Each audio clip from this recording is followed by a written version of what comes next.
Good evening and welcome to COVID-19 and the Future of New York, sponsored by Thinkers Anonymous.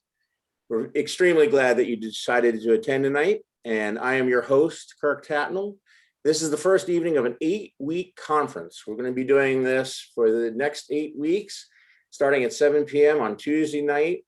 We're going to be talking with the city's leading experts who will discuss one particular facet of our city, how the pandemic has affected it, how we're already adapting and evolving, and how ultimately the city will revive and come back new and come back in fresh and exciting ways that we haven't even dreamed of yet, because that's what our city is. We're going to be looking at transportation and business and tourism and immigration and real estate, all the things that make our city so very, very special.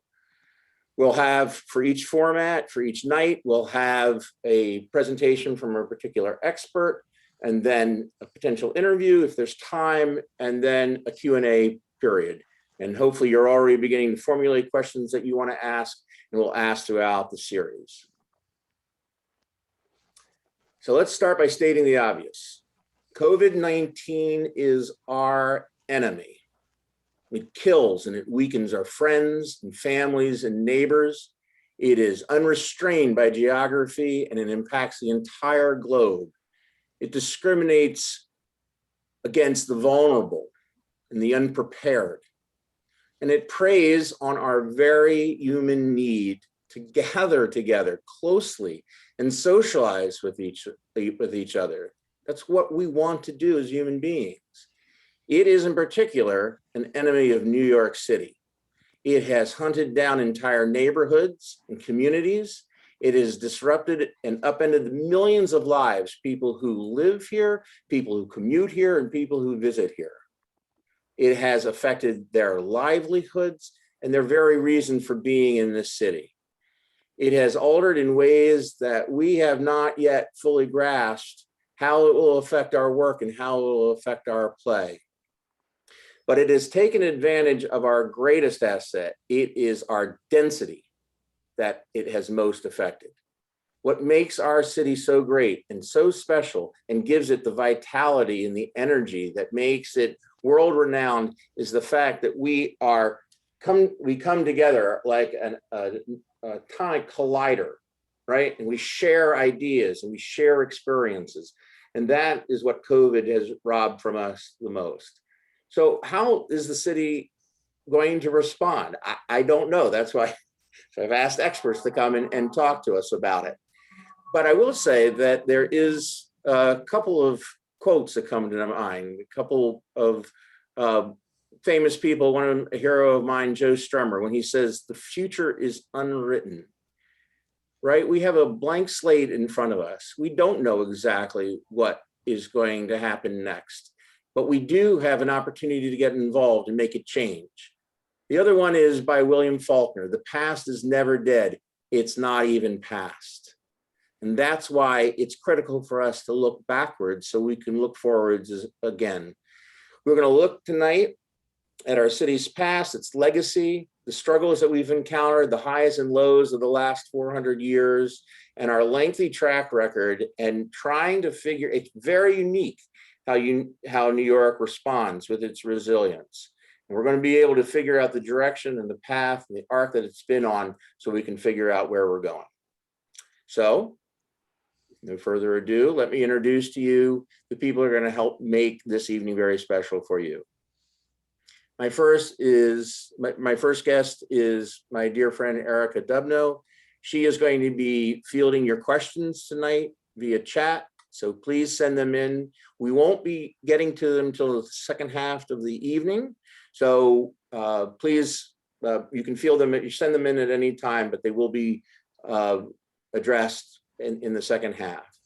And the next guest of mine, who is a hero of mine and very special, we are honored to have him join us tonight. His knowledge of the city is unsurpassed.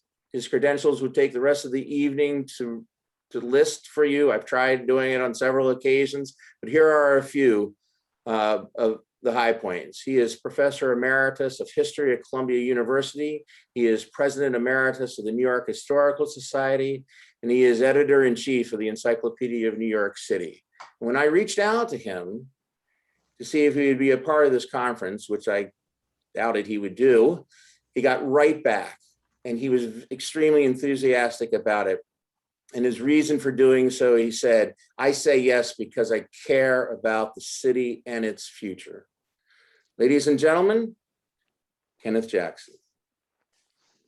Thank you, Kirk. I need to begin by saying I can't see into the future. I am a historian, but I will argue that history has something to teach us. And I want to second what Kirk said about COVID-19. It is an enormous challenge to cities and to us in just so many different ways. There's a loss of population, which is interesting because the city was growing before the COVID virus attacked us. We don't know exactly, you know, New York people have summer homes, weekend homes. Even I, a teacher, have a little apartment in the city. I've only been there maybe 4 nights in the last year, and has been, you know, I've been in a little bit more than that, but not to spend the night. And so, like a lot of people, I have made a geographical change, but maybe 5% or 10% of the population is somewhere else now. We don't know whether that's a permanent move or a temporary move, but it's a challenge. Second, there's a loss of business. We could go, you know, nobody knows exactly, but certainly anybody who walks or rides down the street in New York can see that there are a lot of closed businesses in the city. Retail stores have been hit hard. Museums are just reopening, but with very limited capacity, usually 25%. Restaurants, you know, New York probably has as many restaurants as any place on earth. The exact number, 25, 30,000. So many that if we ate to a different place, morning, lunch, and dinner every day, we couldn't finish in our lifetime. So those restaurants have been really devastated by this COVID. You know, I know they've put some spaces outside, but it's not the same. And probably 70%, they probably on average lost 70% of their business. And anybody can tell you, you can't have a successful business model if 70% of your business is somewhere else. That's not going to work. We know that Broadway is closed, the theater. There's no opera. Movie theaters have been closed until very recently, and that's still very limited. Mass transit. I mean, mass transit really is mass in New York City, but the commuter rails are down probably 75%. They're so clean you can get off the floor almost, and you're by yourself or maybe 4 or 5 other people in the car if you're on it. Subways, people are frightened of the subways, even though it's probably one of the safest ways to travel. We were worried originally that you would touch a pole or touch a railing and you could get COVID that way. And now they pretty much are saying it's in the air. It's not something you touch mostly. But of course, the subways, it's still in the air because even down 70%, subways are more crowded than most of us experience. Buses are down a little bit more. Taxi business has plummeted.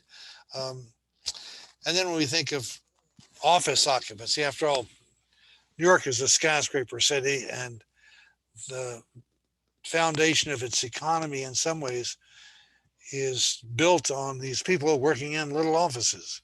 Well, we don't know again exactly how many, but in Midtown Manhattan, probably 10, 15% of people, that's all that's at work. Some buildings are practically empty. So that not only affects the building, but think of the people who are selling hot dogs on the streets or doing different things like that. And their livelihood has been devastated by all this. Kirk mentioned tourism. New York is one of the leading tourist destinations on earth. Most recent estimates had it around 67 million per year. Well, we know that that's down probably 75% at least. Uh, Air traffic, which is where how a lot of the tourists came from Europe, that's down. If you've been to an airport, it's building up just a little bit, just in the last few weeks, but still, it's the long-term parking at JFK. I was just there, and it's almost empty. Um, and then the, the devastation of COVID-19, I think, is partly based on its length of time. Most disasters, I mean, World Trade Center, lots of other things, they happen and then they're gone. But this one, we've already been in it for more than a year. And while some signs are looking up, it's also pretty sure that it's not going away in a few weeks. So it's serious. And then finally, I think when we think of the costs of COVID-19, the deaths, again, we will never know the exact deaths because of how do you characterize it. But 40,000 is just for New York, more than 500,000 for the United States, which is the worst off of any country. I personally know half a dozen people who died of COVID. And part of it is those who die are, of course, a huge loss. But even the people who recover, if you have a tough time being intubated and stuff like that, we're told that many of those persons will have some sort of permanent scar, maybe for the rest of their life, or have consequences for that purpose. But what I'm really going to use is my experience with history to try to offer us some perspective on where we've been and where we're going. Cities can die. I mean, that happens. Not very often, but the shores of the Mediterranean Sea are littered literally with remains of cities that were once major places. Carthage, Leptis Magnus, Ephesus in what's now Turkey, Troy, or if you've been to South America, Machu Picchu, there are others. And in the United States, it's not just the ghost towns in the West, which were mining towns often, but think of bigger cities. St. Louis, which had 854,000 people in 1950. Now it's around 350,000 people. That's more than half. Or Detroit, which was almost 2 million in 1950 and now is under 700,000, and acres and tens of thousands of abandoned houses. And we could go on: Cincinnati, Buffalo, Newark, Dayton, Youngstown, Baltimore. It seems awful, and it is awful. But, when we think about the long term in history, how does this stack up? Well, there was such a thing called the bubonic plague hundreds of years ago in Europe, where sometimes a third of the people were killed in cities, in London and other places. So they were worse by almost any statistical measure than anything we're experiencing now. Genghis Khan, whose horsemen roamed over Asia and into Europe, when they attacked a city and took it, which is usually what happened, there were one or two exceptions, Malta was one, they killed most of the males, and the women were taken away into a kind of sexual slavery. So that's what you call playing hardball.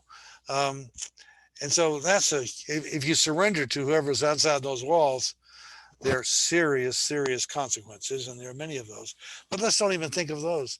Let's think of what is unquestionably the largest city in the world right now.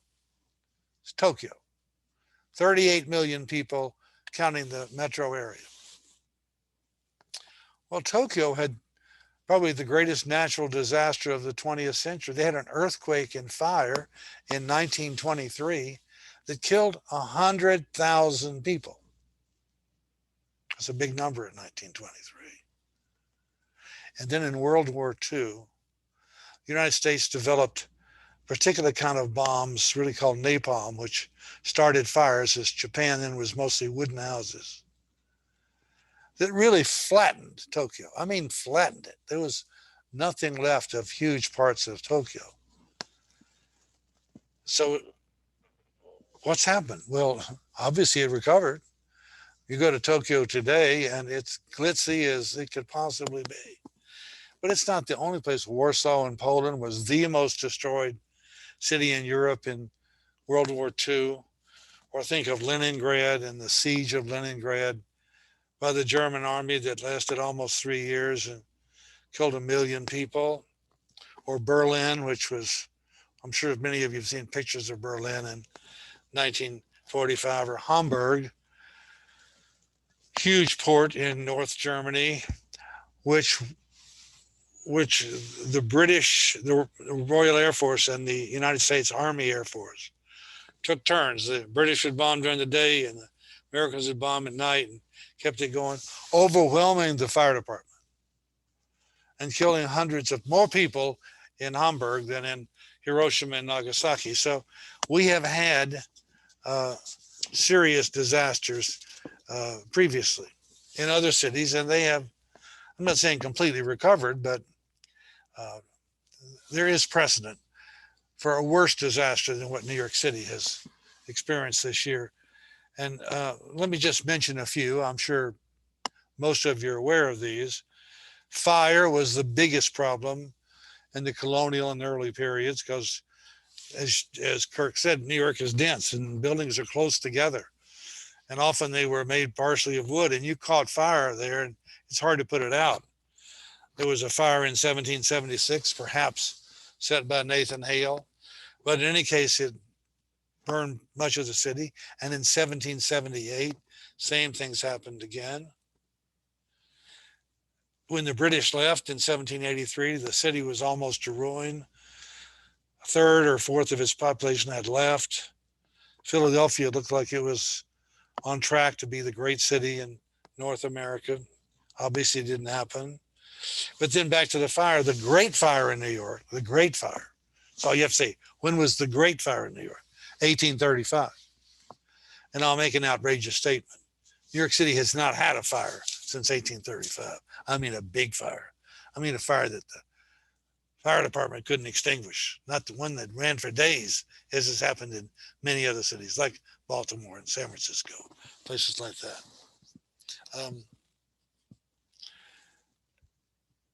And then the fire department in New York is the best in the world. I mean, and the fact that there aren't conflagrations destroying everything is still an amazing fact. And then there are riots, which we've had. In fact, the worst riot in American history was in New York City in 1863 during the Civil War. It's called the draft riots. And we don't have any idea how many people were killed. We think at least 100, maybe 1,000. But mobs controlled the streets for several days. And then, of course, in the 1960s, a lot of civil unrest in the United States. It's important to remember New York never was one of the leading places. That's Detroit, Newark, Los Angeles, where the worst of the rioting was. Well, then let's think of epidemic disease, which is what we're most concerned about today. And there's nothing new about epidemic disease. In the late 18th century, yellow fever was a terrible thing, threatened the very existence of cities. Cholera, which was the classic epidemic disease of the mid-19th century, which attacked New York in 1833 and 1849 and 1866, a little fuzzy on both ends there. Those were horrible events. They didn't last a whole year. They usually lasted summertime, but carried away a bigger percentage of people than COVID is. And then I want to say terrorism, which is on our minds today. And how could we ever forget the World Trade Center, the worst terrorist incident in American history, and right in New York City, and a couple of the most famous buildings in the world. We could talk about that maybe in the question and answer period. How do we stack the World Trade Center up? And in fact, natural disasters. I'll make another bold statement. New York doesn't have natural disasters. Hurricanes, tornadoes, floods, droughts, fires, not really. Yeah, there was a Hurricane Sandy a few years ago, but I was in Manhattan then. I wouldn't have even known the wind was blowing hard. It was raining. But, it hit New York along the coast in New Jersey, Staten Island, Long Island, and for those places it got hit very hard. But it hardly threatened the whole city, 90% of which was unscathed.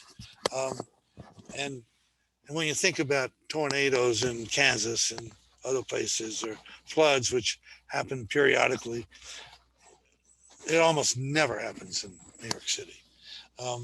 It's really a fairly benign place when you think of it in some kind of comparative things. So here, Kirk's really asked us to talk about what's going to happen. What about the future? Well, first thing to remember about COVID is this is a worldwide phenomenon. It's not unique to New York City, which in some ways is good for New York because it's not every city in Europe and other places is threatened in the same ways by air travel, by epidemic disease.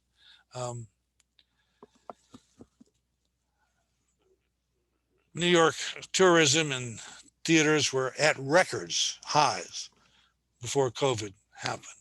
And the population was growing higher than it had ever been in American history. More than 8 million people. And that doesn't count the undocumented immigrants that were hiding under their sister's bed in Queens when the census taker comes and they say, I'm not here. Forget about it. They don't trust the government. So we know probably at least 8.5 million people. And the city was changing in terms of the edges. If you think about Manhattan, let's say in World War II, it was like a wedding cake. The tall buildings tended to be around Fifth Avenue, moving north and south. On the edges, it was down, whether it was the west side or the east side. That's not the way it is anymore. All of this skyscraper development, Hudson Yards is the most obvious example, but the big Trump towers on the west side in the 70s, there are all sorts of examples of this, tall buildings on the edges. That's changed a lot. One of the things that I think has been a long-term trend and probably will be a benefit to New York as we move in the next 10 years is delayed marriage. You can see and hear that I'm no youth. And when I was in my 20s, early 20s, I got married, like most people. And soon enough, you have babies, and soon enough, you buy a house or whatever. Well, people now feel sorry for you if you get married when you're 22 or 23. They say, well, you didn't want to live? You wanted to just write off life like that? Well, that's a new thing. And if you're not married, you don't really want a house and a yard to worry about. You want to sit outside at an outdoor restaurant and watch attractive people of whatever appeals to you walk past. You want to be part of the tumble and the tide. I think that's still important. And then the other thing, which I should have said was important to the city in recent years, is the decline of crime. That is gigantic. Essentially almost 90% decline. So for every 10 homicides in, let's say, 1990, there was only one in 2015. That's a huge drop. I spoke to all the federal judges in New York a few years ago, and I said, only partly in jest, I almost feel sorry for the criminals. Because I used to tell my class, if you're going to do anything like rob a store or steal somebody's purse, smile. because you're probably going to be on the evening news, because there are cameras everywhere in New York. The stoplights, beside every ATM machine, in the bodegas and delicatessens, and the vestibules of apartments, apartment buildings, and stuff like this. So it's hard to be in New York City and be out of range of a camera. You can do that in most cities, not so much in New York City. And so think about what we're all over the news now, the murder of George Floyd. Think of the people taking pictures of that. If that hadn't happened, we would know a lot about it. That there are people who got their smartphones and it's on camera. So that's changed a lot. Anyway, let me just make a quick comment about the future. The Brookings Institution, which is a think tank out of Washington, in the last couple of months made a prediction about where would growth take place.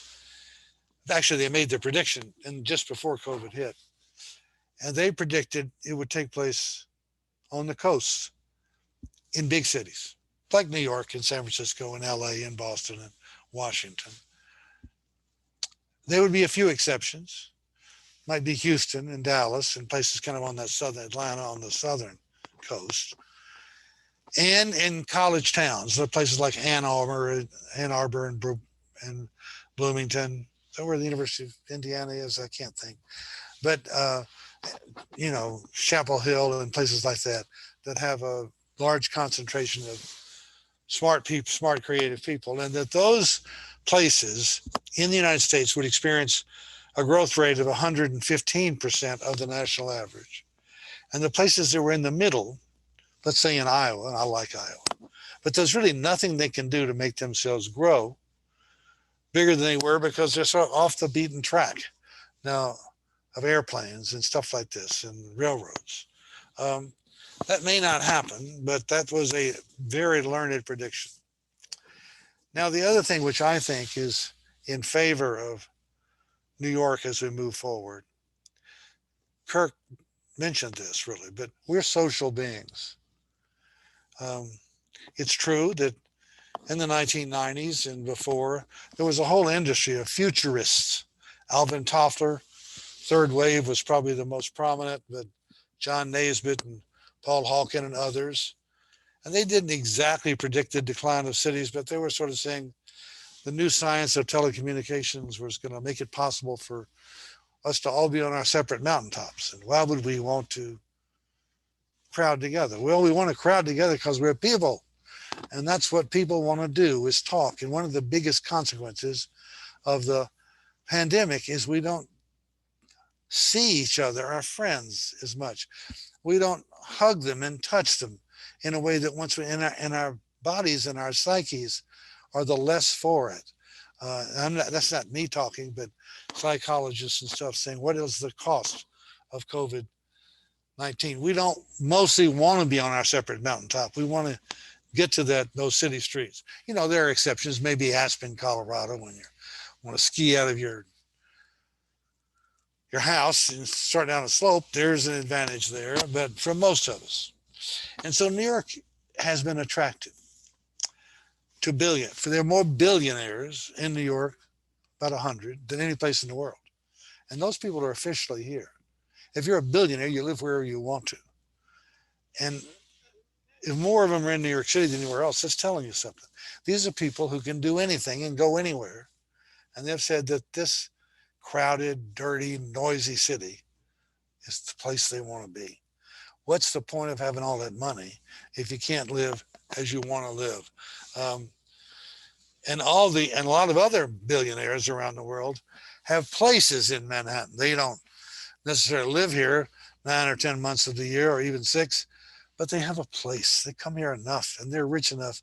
Think of those pencil-shaped 100-story buildings that are growing up in Midtown Manhattan. Many people don't love them, but the people who have a lot of money and live in Russia or China or Europe or wherever, well, they can afford to put $50 million into an apartment they don't really live in, just as a place to store money. And that's also been the case. And we will see what happens. But I would argue that telecommunications, well, think of the telephone. The telephone Why do we need to be together? I can talk to you on the telephone. Well, it turns out that the real impact of the telephone was to make the skyscraper possible. So I'll call down a couple of floors and say, Joe, why don't we meet for coffee, in the coffee shop on such a, that's what a lot of it's about, meeting people in a serendipitous way. And before COVID hit, actually the kind of corporate office park out on the edges was generally, I'm speaking in general terms, losing out in favor of tall buildings. And you notice that the high-tech leaders, Silicon Valley, Seattle, and stuff like that, those people are crowding together. They don't want to be in Wyoming as a whole. They want to be together.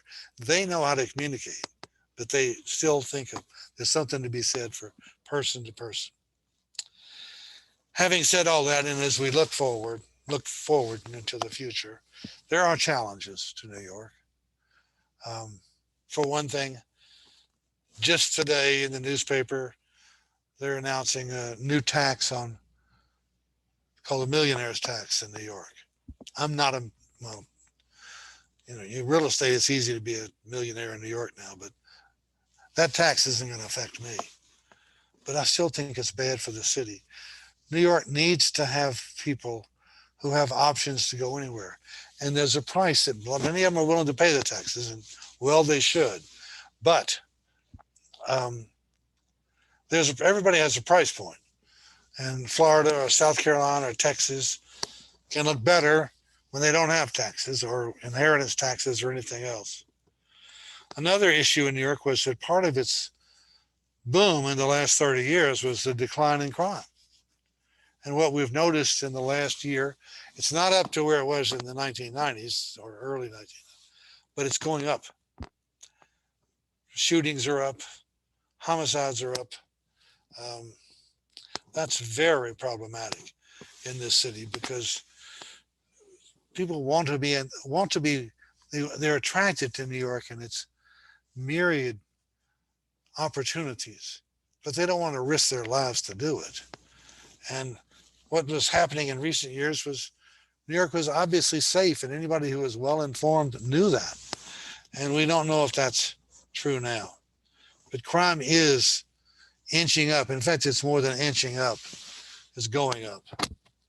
I think de Blasio's overall been a disaster for the city.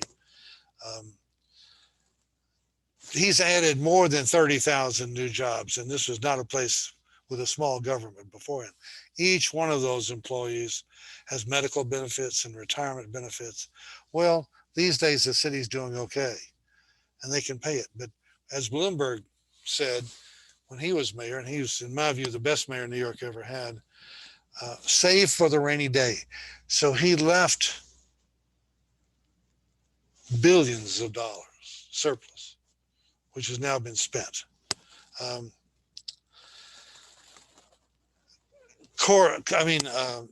Government inefficiency in New York has been a long-term problem. Just recently, I wrote an op-ed in the Wall Street Journal talking about a parking lot in South Street, a parking lot. And Landmarks is trying to protect the parking lot when a developer wants to put up it would be a skyscraper anywhere else, but in New York, it's about 37 stories, which does not make it a skyscraper in Lower Manhattan. There are lots of 50 and 60 story buildings, but they don't want it. They want to preserve the streetscape. Well, the streetscape, if you preserve the streetscape in New York, you would never have built the Empire State Building, the Woolworth Building, Rockefeller Center, Central Park West, all the things that we treasure today, so that now we want to say the first thing that was ever built there is the best thing anybody can ever imagine. And I think the city is going to do well. I agree with Kirk. I think the city is going to come back. It's not going to come back tomorrow or probably even in 2021. But the headlines in a few months are going to say city is booming again. The restaurants are doing fine. The museums are doing well again. People are coming back to their offices. And I must say I was wrong about this. I never realized how important culture was to the city. I thought, well, it's nice to have great museums and operas and symphony orchestras and wonderful world-class restaurants. But it's fluff. It's not the real economy of the city. Well, I was wrong. It is the real economy of the city. When you take away all those attractions, all the museums, all the Broadway theaters, all the concerts, you've taken away a lot of the reason people want to be in the city. So I think it's going to come back. I think that the good news is Donald Trump lost. By the way, Kirk didn't clear I tend to speak my mind.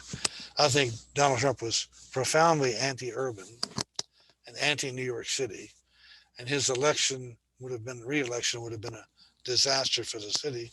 In part, he was trying to cut down immigration. New York has thrived on immigration for more than a century. Yes, people leave New York to go to Florida or Texas or wherever they want to go, or Long Island or New Jersey. But somebody was always willing to take their place. Always did that. That's what the city's about, attracting newcomers often from, and if you stop that flow or severely restrict it, the city population will ultimately go down. And that's what happened in the last years of the Trump administration. So what I would like to do is to say, if I had my life to live over, I would follow the advice of the richest man in pre-civil antebellum America, who was John Jacob Astor, who was famous for the fur trade. But then he became a big-time Manhattan landlord. And just before he died, he wrote that if he could live life over again, knowing then what he knows now, he would buy every square foot of the island of Manhattan. Well, that's kind of the thing. I'm not saying nobody ever lost money in Manhattan real estate. Trump may have, but generally it's pretty hard to do. And I think it'll be that way in the future, that the city will come back for all the reasons that cities have done well. I want to end my kind of formal presentation, because we've got some other things to do, by quoting from E.B. White. He was a writer for the New Yorker, and he wrote short stories. He also wrote for children. But he was a great writer and a great man. And he wrote a little book called Here is New York that's almost like a Hallmark card. It was published in 1949. And I love what he wrote about New York. And that part hasn't changed in the last 70 years. He said, New York blends the gift of privacy with the excitement of participation. And better than most dense communities, it succeeds in insulating the individual, if he wants it, and almost everybody wants or needs it, against all enormous and violent and wonderful events that are taking place every minute. And then he continues on the next page. New York is peculiarly constructed to absorb almost anything that comes along, whether a 1,000-foot ocean liner out of the east or a 20,000-man convention out of the west, without inflicting the event on its inhabitants, so that every event is in a sense optional, and the inhabitant is in the happy position of being able to choose his spectacle and so conserve his soul. Well, that's, I think, the enduring attraction of New York. There are attractions and events everywhere. You can choose to not participate, or you can choose to participate. And that's what makes life and possibilities wonderful. So now we'll go to some other questions and stuff like that. Thank you. Great. Ken, thank you so much. You actually got me all inspired again. I'm glad I stayed in the city all this time. So I have one quick question for you. It seemed that there was a time in the 1970s and before, 60s, that the very concept of cities had died. People thought that the very nature of piling people on top of each other, poor people upon poor people, immigrants, that this was something to avoid and to flee. That changed in the last 30 years. I kind of parallel it with the time that my tenure in New York. You may have caused it. Exactly. That's the reason, I'm sure.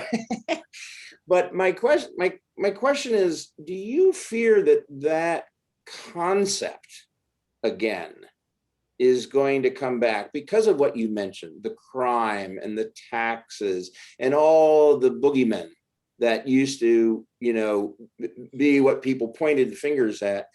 You see that happening here again, or does the wonder and the beauty that has blossomed in the last 30 years, is that residue going to what's going to continue to hold us over? Or do you see in your talks and readings that people are beginning to fall back into that fear again and that avoidance again?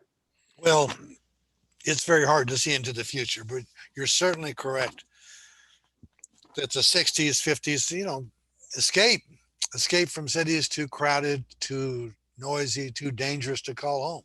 Those were newspaper advertisements as people moved to Westchester or Long Island. White flight was big in the 60s and 70s, replaced usually by people who were not as affluent. And of course, it's possible we could return to that. But I think that some of those things that I think we've grown. First of all, delayed marriage, I think, is big.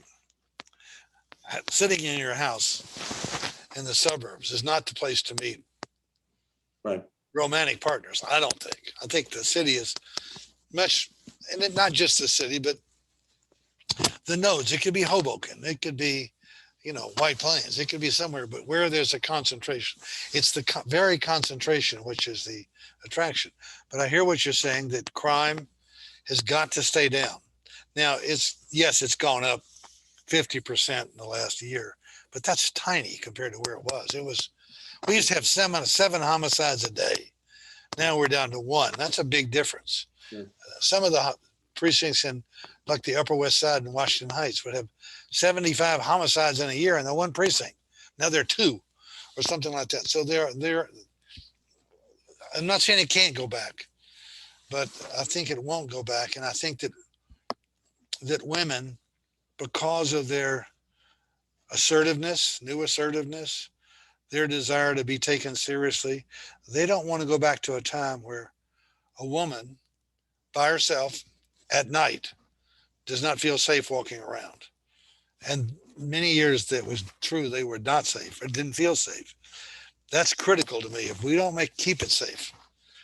And I think, but you've said it earlier when you introduced me, you said the city is dense.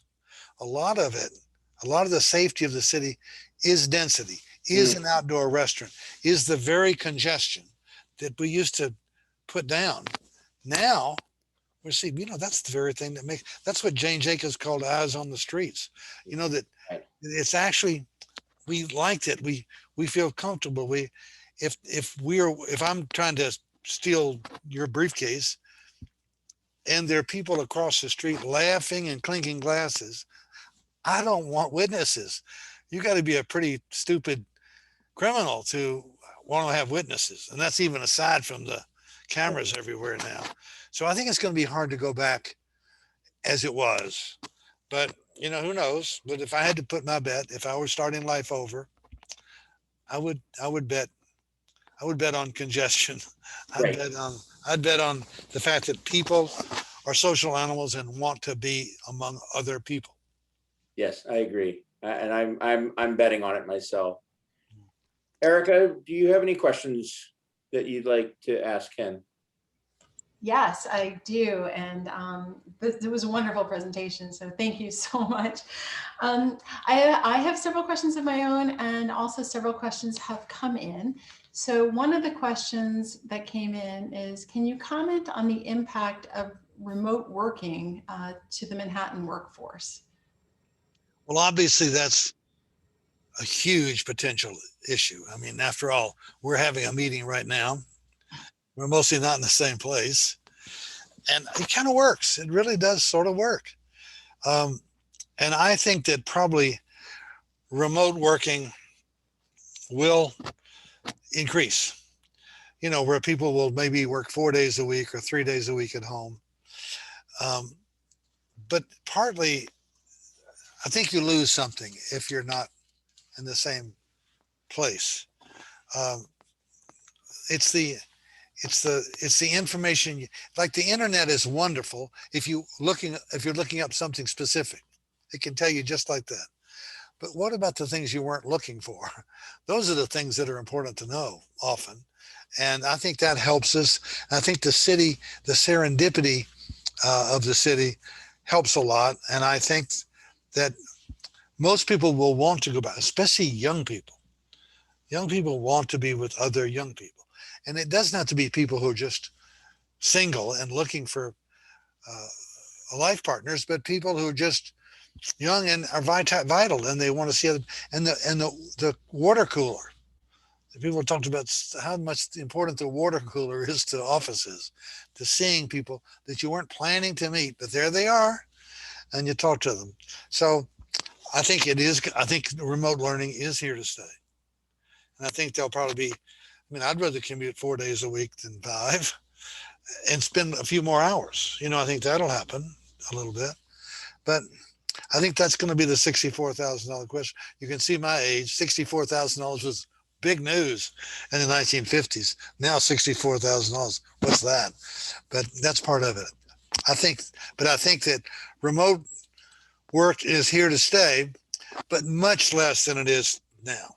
Most of the people I've talked to who are teaching in Zooming say that it's much more work. And talking to grandchildren and other people and their parents, they think that children are learning less away from a person. So, all right. Well, thank you. And this is if you know, how long approximately would you estimate that it took New York to recover after, I think it's derogatory to say, you know, the so-called Spanish flu, but in 1918, the flu that was here, if you have any sense of how long it took to recover, because I think that's probably the closest analogy that I can think of. well, I mean, it was a serious flu and did kill apparently more people than World War I. So not trivializing that, but it is interesting. If you look at the newspapers at the time, the flu is almost not in it. I mean, people are getting sick and some of them are dying. So I think they were, and by the way, there was a recession after the war, but I don't think that had serious long-term consequences, despite the loss of life. Maybe they just been through a big world war and they thought, well, people die, but it doesn't seem to me to have had the long-term, because the roaring 20s were exciting time in the city. Boy, you think about the buildings that went up in the city, the subway lines that were built, the public improvements, the bridges. Robert Moses was just getting going. And then after World War II, they thought there was going to be a depression then, and it turned out to be a boom time after World War II. And people are right now, at least the stock market seems to be assuming that we're about to have boom times again. So we shall see. Fair enough. Another question is, do you think the US Senate's majority leader, being a New Yorker, will matter for New York's recovery going forward? There's the person who says that it seems that we may have a better chance of completing essential infrastructure projects like the Hudson River rail tunnels with Schumer calling the shots. And historically, has New York City benefited from having patrons or politicians in high places? Well, let me just say two things. One is, I do think that the city is a lot better off, not just with Chuck Schumer as Senate Majority Leader, but with Joseph Biden as president, because they got a different set of priorities. And the Hudson River Tunnel is a big one. That had stalled in the last half dozen years. And look, and if Trump had been elected, it was not going to happen. I think it will happen now. Our infrastructure is, and I know there's argument that the new stimulus bill that's now being debated is not really all about infrastructure, but still a lot of it's about infrastructure, and we need it. And New York City definitely needs it. It's bridges. Look, we could build, think of this. The city could build the Brooklyn Bridge in 1883. Actually, it's more than that, 1869 to 1880. Build it with our own money. The idea that a city could build a bridge like that with its own money to now is absurd. You know, you can't, you need federal money. So there was more money at the time. Now it's all we can do to keep the darn bridge painted. and that's generally true. And we could build a huge subway system, by some measures the world's biggest and best. Again, without federal money, you couldn't do that now. So we're at a different place. It does matter who's in control in Washington, and who and what their attitude toward not just cities but congestion. What is the future of the country look like? If you believe that climate change is serious and you're trying to reduce that, then New Yorkers in Manhattan and in the whole city use less energy per person than the average person in Vermont or Montana, because they've got a structure with exposed to the cold and all on all sides. Whereas in New York, people live in smaller spaces, and their roof, their ceiling, and they just expose less to the outdoors, and they walk. New York is a walking city. So I think that Chuck Schumer is good, obviously much better for us than his predecessor. And I think that will be good for the city. But the city has survived and even prospered with a generally hostile national environment. It's been many decades since we got back what we paid in taxes. And one of the ironies, of course, is that in much of the country, they say they want small government when New Yorkers are subsidizing them anyway. And it's just, you can't make life up and you can't make history up. I mean, I guess you can, but it's tough. Well, thank you. There has been considerable anti-Asian discrimination in New York. I think sort of directly respond. I think the former president, he who shall not be named, was directly responsible for that. But how do you think that the anti-Asian discrimination that exists right now compares to the anti-Asian discrimination in the wake of Pearl Harbor and World War II? Well, it's obviously a lot less. Although, there weren't many. I mean, yes, they rounded up Japanese Americans and put them not in concentration camps, because no way compared to what Hitler did, but still ripped up their business and moved them physically to someplace in Arkansas or Nebraska. And meanwhile, what happens to their cleaning business or their restaurant? That's destroyed, and nobody ever really bothers to repay them for that. So I'm not saying it's been fair, but by every measure, Asian Americans do better than average Americans. Income, education, all sorts of things. I think it's just jealousy. You're never going to get rid of entirely discrimination, but I would rather focus on the way in which the United States succeeds. Could you imagine Germany or England or France electing a black person as president? I mean, we are, especially in New York City, but also in the United States, we are a test to see whether you can put all the people in the world, differences, in this little small place, and they don't blow up. Because so often they do. And just think of it, the Pakistanis and Indians are ready to go to war over a place called Kashmir that none of us have ever heard of. And they have violence. Or think about the people in Bosnia and Serbia and Croatia and places like that, which have grudges that go back generations, and they kill people. Or think about the Arabs and the Jews. They all live in New York. But it's pretty rare. I remember there was on the Brooklyn Bridge once, a guy shot a Hasidic boy in a van. So I'm not saying it never happens. But basically what's remarkable about New York City is how little deadly violence there is between these ethnic groups, which live pretty close together. And I think part of it, they think, well, let's talk about the Pakistanis and Indians.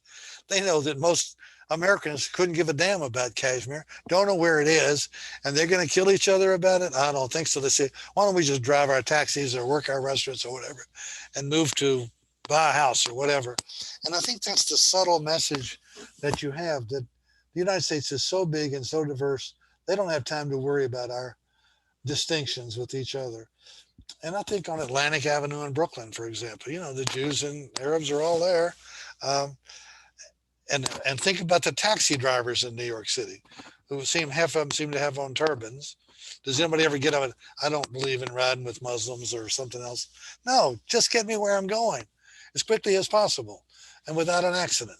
So we don't necessarily love each other, but we tolerate each other. And I often say, if you really do not like difference, whether it's sexually or racially or gender or nationality or whatever it is, and you really don't like it, you need to leave the city. This is not going to be a happy life for you. There are places where you can be more isolated and find more homogeneity. New York happens not to be one of those places. And I think by and large that works.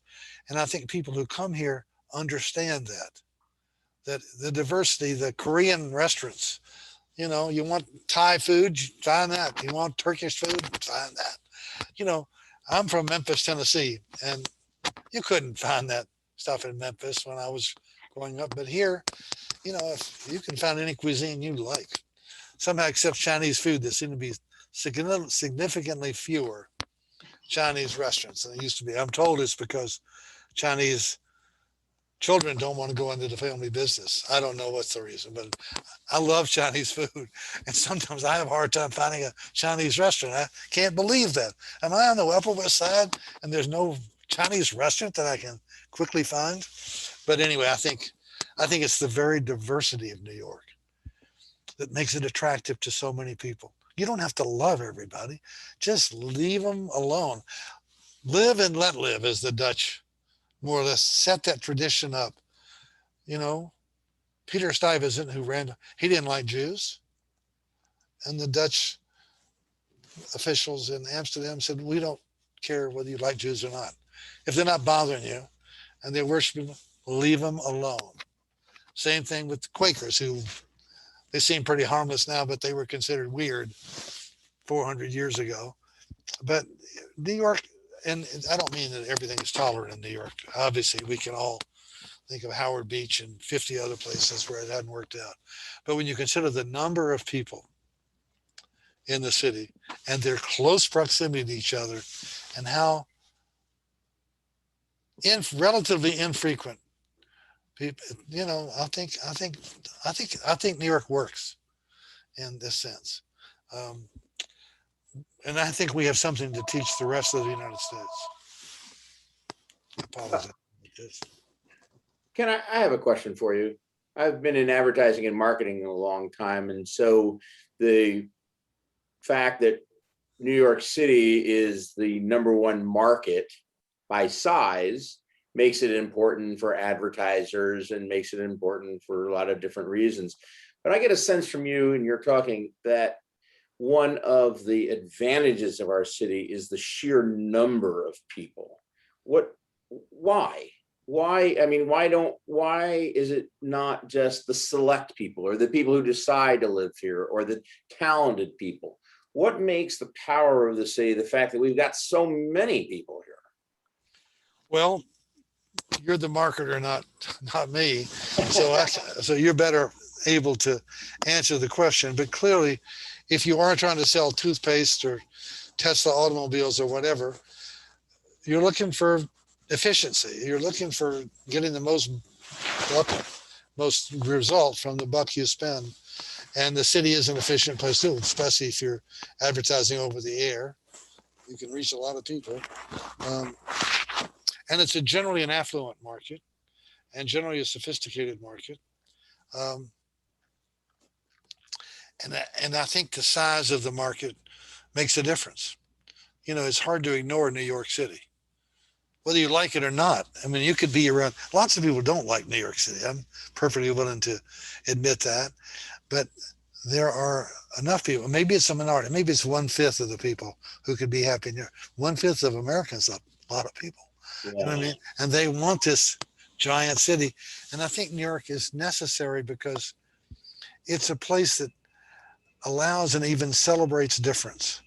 That if you like to play chess 18 hours a day, Look, I don't care about the Yankees. I don't care about sex. I don't care about money. I care about chess. And we have hundreds of people in New York. Mhm. Well, that makes you a fruitcake in many parts of the United States. In New York City, you can find people who are just as nutty about something as you. So you can find people who are, or the gay rights. Is it an accident that the gay rights movement is generally credited with starting at the Stonewall bar in 1969? Well, the police had a habit of discriminating against gays in many parts of the United States. The difference was in New York, the next day, there were so many gays who came together and started demonstrating on the streets, first by the hundreds and then the thousands and then the tens of thousands, that they couldn't be ignored. And I think that's it. That's what they're saying. We're here and we're going to stay. So, remember that Atlanta Braves relief pitcher who about 20 years ago said he hated New York because there were all these people with purple hair? Yeah, right. Well, that was a dumb thing to say for an athlete. They say you could hear the boos when he started pitching in what was then Shea Stadium. But I think there's truth to that. I think the people who choose to live in New York City need to be celebrated themselves because they accept difference. They say, let's not oppose it. Let's don't go start shooting people. And by the way, you notice the mass murderers, they're almost never in New York City. That's true. They're almost never black either, and they're almost never female. So we don't seem to call attention to these statistics. And by the way, I don't want to knock on wood. I don't want to change anything. But it's interesting that the city is, people in New York City learn to get along. Agreed. If you don't learn to get along, you need to leave because, as I say, you're not going to be a happy person. Hey, Kurt, there's one comment that somebody made. Frank said that there's some good news. The crime rate fell for this year. The year-to-date crime rate is now somewhere, the crime rate fell sometimes by a lot from January 1st, now compared with the same period in 2020. So apparently, at least according, I don't know where Frank got his statistics from, but hopefully things are going back down. But I'm sorry, yeah. The statistics I read don't suggest that it's going down. But even then, 2020 was not a good year. How about comparing it to 2017 or 2015? I mean, New York City now has fewer homicides, or has than Chicago and LA put together.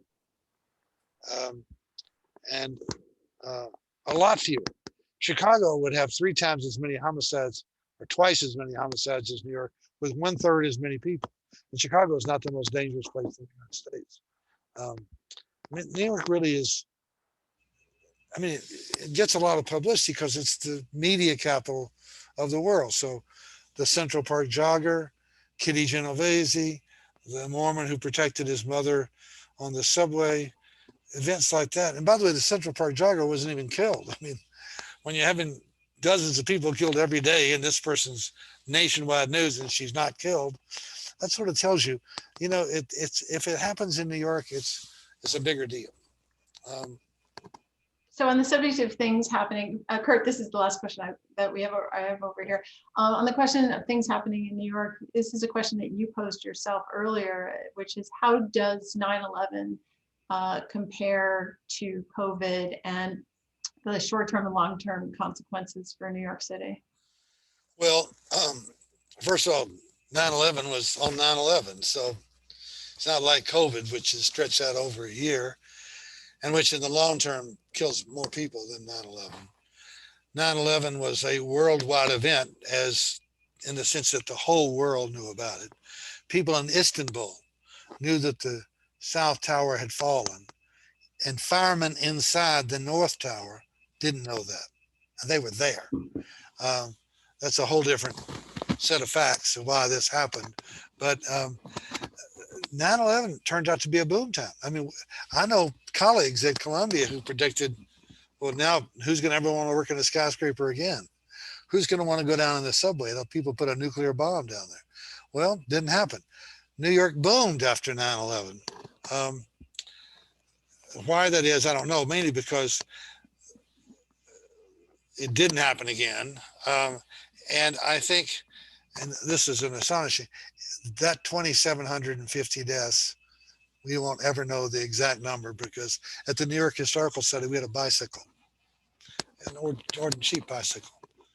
It was found, smashed. It was probably an undocumented immigrant delivering bagels to somebody on the 96th floor. He doesn't exist. You know what I mean? He's not a statistic. So it's a spurious precision to act like we know exactly how many people died. But I think somehow, and plus the fact, if you're worried about a skyscraper, you'd have a hard time. Which skyscraper the plane going to hit? Because there's so many. The World Trade Center is stuck way up, and the new pencil buildings on 57th Street or whatever like that, you'd have to be a pretty good pilot to hit those things, because they're pretty skinny. I don't know, but I feel like 9/11. It was like the Chicago fire of 1871. It was a disaster, and you know what? If you're writing the history of Chicago, it's a footnote. It didn't slow Chicago down. They just built it back bigger. And in the long run, while it's interesting what happened on 9/11, if you're looking at the long-term trajectory of the city, it didn't have much to do with it. Now, COVID might. I don't think so in the long, in shorter term, it may have an effect. But I think the long-term forces that are in favor of urban growth now, even with all the technology and remote learning and stuff like that, I think are in favor of urbanization. Now, for the first time in human history, more than half the people on the earth are now living in cities. And look at, I can't wait to take a swipe at Thomas Jefferson, who I think, along with Douglas MacArthur, the most overrated person in American history. But anyway, he favored the yeoman farmer. He wanted farmers to go. What a stupid thing for the future. The United States prospered by becoming urban in the 19th century, not becoming more rural. It might have been a fine family choice to raise your families in the wide open spaces, but it was a terrible economic decision for 99% of the people. And Thomas Jefferson was simply wrong about it. Listen, who knows the future? Certainly I don't. And I don't mean to presume that other people's guesses won't be just, I mean, think of all the people who picked Gonzaga last night. That's why we play the game, because we don't know what's going to happen. But to more or less close the program, and Kirk, I think the long-term future of the city is going to be good. It's got the location on the water, the temperate climate, as I say, the absence of horrors generally, I think will work to its favor. It's incredible cultural attractions, which are probably unequaled in the world. I mean, Paris and London, I know they're right up there. And London look how well London has done. If you were to tell somebody in 1950, when London and New York, especially New York, was the #1 city in the world, that the population of the United States is going to move south and west. It's going to lose all of its industry because New York is the leading industrial city in the world in 1950. Right. And it's also the leading biggest port in the world. Those go, they disappear. City doesn't die. It starts find something else to do. And I think that's what's going to happen as we move forward and think about it. I think those long-term strengths of the city, and especially its diverse, hardworking workforce. You don't move to New York because you want quiet. You want a gracious life. You want to not hear sirens in the middle of the night. You move here because you want to be a part of the tumble, because you think you're pretty good. You're willing to test yourself against the best. I think that's going to continue to happen. I agree. I completely agree with you. And thank you very much. I think the thing that you said to me, or said to us, that really grabbed me was the question around the Spanish flu. And right on the heels of the Spanish flu came the Roaring 20s. So I fully expect to see a flapper in the next few days walking down the street. I will know that your predictions were right and that our city has come back again. But I would also say that you're a prism, being able to look backwards and forwards. And I think what you see from the past makes you see and have things bode well for us in the future. So I really want to thank you again for your time. Erica, thank you as well for being the question moderator. We hope to see you all back again next week. Our topic will be the future of transportation. And we will have as our guest Tom Wright, who's president and CEO of the Regional Plan Association, which is a civic organization that helps plan land use, but also very much transportation in New York City as a center and the 31 counties around it. So again, thank you for your time, everyone. The city will survive, but it will never be the same. Have a great evening. We'll see you next week. Thank you. Thank you.